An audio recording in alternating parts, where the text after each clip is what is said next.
নমস্কার বন্ধুরা। গরমের প্রধান সবজি হলো এই পটল। আর এই গরমে কিন্তু আমাদের পটল খেতেই হয়। অনেকেই আছেন পটল খেতে একদমই পছন্দ করে না। তাদেরকে যদি পটল এইভাবে রান্না করে দেওয়া হয় তারাও কিন্তু আঙুল চেটে খাবে। একদম নতুন ধরনের ইউনিক একটি রান্না। ঘরে থাকা সামান্য কিছু উপকরণেই এটা আপনারা বানিয়ে নিতে পারেন। চলুন তাহলে দেখে নেওয়া যাক। তো রান্নাটা করার জন্য প্রথমেই এখানে আমি নিয়েছি বেশ কিছুটা কচি পটল। পটলের ওপরের খোসাটা আমি ফেলে দিয়ে তারপর পটলগুলো খুব ভালোভাবে ধুয়ে পরিষ্কার করে নিয়েছি। এবার দেখুন পটলের দুই ধারটা আমি কেটে ফেলে দিয়ে তারপর হালকা করে খোসাটা একটু ছাড়িয়ে নিচ্ছি। সম্পূর্ণ খোসাটা ছাড়ানোর প্রয়োজন নেই।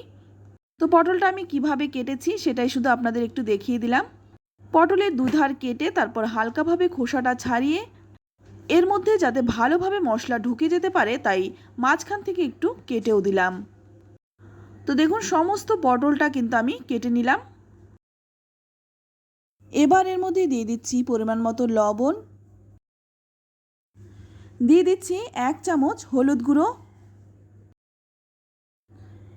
আর দিয়ে দিচ্ছি সামান্য একটু লঙ্কার গুঁড়ো। আর এই লঙ্কার গুঁড়োটা কিন্তু ঝাল লঙ্কার গুঁড়ো। আর এখানে দিয়ে দিচ্ছি খুব সামান্য কয়েক দানা চিনি। কয়েক দানা যদি চিনি দেওয়া হয় তাহলে এর স্বাদটাও ভালো হয় আর পটলটাও কিন্তু একদম গলে যাবে না, গোটা গোটাই থাকবে। এবার আমি দিয়ে দিলাম 1 চামচ সর্ষের তেল। তারপর সমস্ত কিছু দিয়ে খুব ভালোভাবে পটলের গায়ে মেখে নেব।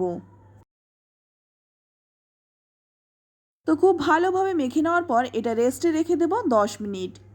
10 মিনিট পর অপর দিকে কড়াই গরম করে নিয়ে এখানে দিয়ে দেব 2 চামচ সর্ষের তেল। আজকের রান্নাটা আমি সর্ষের তেলেই করছি, তবে আপনারা চাইলে কিন্তু সাদা তেলেও করতে পারেন। তেলটা খুব ভালোভাবে গরম করে নিয়ে কড়াইয়ের চারদিক দিয়ে লাগিয়ে নিলাম। এবার এই গরম তেলের মধ্যেই মেখে রাখা পটলগুলো দিয়ে দিচ্ছি। পটলটাকে খুব ভালোভাবে নেড়েচেড়ে ভেজে নেব। 4-5 মিনিট সময় নিয়ে পটলটাকে খুব ভালোভাবে ভেজে নিতে হবে। যতক্ষণ না পটলের গায়ে হালকা লালচে রং ধরে যাচ্ছে ততক্ষণ আমি পটলটাকে ভেজে নিলাম। পটলটা ভালোভাবে ভাজা হয়ে গেছে, এবার পটলটা তুলে নিচ্ছি। পটলটা কিন্তু খুব গরম, তাই এটা ঠান্ডা হতে থাক ততক্ষণে আমি একটা মশলা বানিয়ে নিচ্ছি। এর জন্য শিলপাটায় আমি নিয়ে নিলাম সাদা কালো সর্ষে 1 চামচ, নিয়ে নিলাম 1 চামচ সাদা তিল, আর এখানে নিয়ে নিলাম 4-5টা কিশমিশ, আর নিয়ে নিলাম 3টে কাঁচা লঙ্কা। ঝালটা নিজেদের স্বাদ অনুযায়ী দেবেন, যে যেমন ঝাল খেতে পছন্দ করেন। তারপর সামান্য একটু জল দিয়ে এটা একদম মিহি করে বেটে নেব। আমি মশলাটা শিলেই বেটেছি, তবে আপনারা চাইলে কিন্তু মিক্সিতেও বেটে নিতে পারেন। তো একদম মিহি করে মশলাটা বেটে নিলাম। এবার অপর দিকে দেখুন যে পটলগুলো আমি ভেজে রেখেছিলাম সেগুলো কিন্তু ঠান্ডা হয়ে গেছে। এবার যে মশলাটা আমি বেটে রেখেছিলাম সেই মশলাটা এই পটলের মধ্যে খুব ভালো করে মেখে নেব। খেয়াল রাখবেন যাতে পটলটা ভেঙে না যায়। যেহেতু পটলটা আমি ভেজে নিয়েছি তাই পটলটা কিন্তু খুব নরম, তাই হালকা হাতে পটলটাকে মেখে নিতে হবে। পটলটা মেখে পাশে রেখে দিলাম।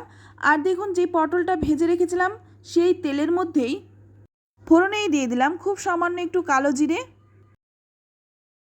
ফোড়নটা ভালো করে ভাজা হয়ে গেলেই এবার আমি ওর মধ্যে দিয়ে দিচ্ছি দুটো ছোট ছোট পেঁয়াজকে আমি কুচি করে কেটে রেখেছিলাম, সেই কুচনো পেঁয়াজটা দিয়ে দিলাম। পেঁয়াজটাকে খুব ভালো করে ভেজে নেব।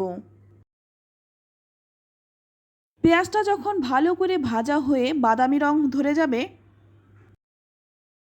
তখন এর মধ্যে দিয়ে দিচ্ছি ছোট্ট একটা কুচনো টমেটো, দিয়ে দিচ্ছি স্বাদমতো লবণ, 1/2 চামচ হলুদ গুঁড়ো, আর কালারের জন্য দিয়ে দিচ্ছি খুব সামান্য একটু কাশ্মীরি লঙ্কার গুঁড়ো। এই লঙ্কার গুঁড়োটা আপনারা চাইলে নাও দিতে পারেন। এবার মশলাটা যাতে পুড়ে না যায় তাই সামান্য একটু জল দিয়ে মশলাটাকে খুব ভালো করে নেড়েচেড়ে কষিয়ে নিতে হবে। মশলাটাকে খুব ভালো করে নেড়েচেড়ে মিশিয়ে নিয়ে তারপর একটা ঢাকা দিয়ে মশলাটাকে কষাবো। যতক্ষণ না মশলা থেকে তেল ছেড়ে দিচ্ছে ততক্ষণ মশলাটাকে খুব ভালো করে কষিয়ে নিতে হবে। তো দেখতেই পাচ্ছেন মশলাটা কিন্তু খুব ভালোভাবে কষানো হয়ে গেছে আর মশলা থেকে কিন্তু তেলও ছেড়ে দিয়েছে। এবার এই টমেটোটা খুব ভালোভাবে মশলার সাথে মিশিয়ে নিচ্ছি যাতে মশলাটা আর টমেটোটা একদম মিশে যায়। তো ভালো করে নেড়েচেড়ে মিশিয়ে নেওয়ার পর এখানে দিয়ে দিলাম মেখে রাখা পটলটা আর দিয়ে দিচ্ছি মশলার প্লেটটা ধুয়ে জল।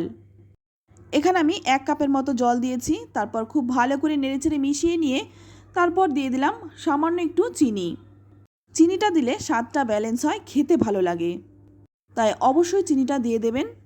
তো ভালো করে নেড়েচেড়ে মিশিয়ে নিয়ে তারপর গ্যাসের আঁচটা একদম কমিয়ে দিয়ে 7-8 মিনিট ঢেকে রাখবো। তো আমি এখানে 10 মিনিটের মতো ঢেকে রেখেছিলাম। তারপর দেখুন ঢাকনাটা খুলে নিলাম আর এখন কিন্তু মশলাটা থেকে তেলও ছেড়ে দিয়েছে আর রান্নাটা কিন্তু প্রায় হয়েই এসছে। এবার ভালো করে নেড়েচেড়ে মিশিয়ে নিয়ে তারপর নামিয়ে নেব। এটা আপনারা গরম গরম ভাত, রুটি, পরোটা সব কিছুর সাথেই খেতে পারেন, খেতে অসম্ভব টেস্টি হয়। তো দেখুন নামিয়ে নিচ্ছি আর এটা দেখতেও যতটা সুন্দর, খেতেও তো অসাধারণ হয়। তো আমার মুখের কথাই নয়, আপনারা একবার হলেও রান্নাটা করুন, তারপর খেয়ে আমাকে কমেন্টে লিখে জানান খেয়ে আপনাদের কেমন লাগলো। ভালো লাগলে লাইক, কমেন্ট, শেয়ার করবেন। আর আপনি যদি আমার চ্যানেলে নতুন হয়ে থাকেন চ্যানেলটা সাবস্ক্রাইব করে নেওয়ার অনুরোধ রইল। তো আজ এই পর্যন্তই, আবারও দেখা হবে অন্য কোনো নতুন রেসিপিতে। ততক্ষণ সকলে ভালো থাকবেন, সুস্থ থাকবেন আর সকলকেই ধন্যবাদ।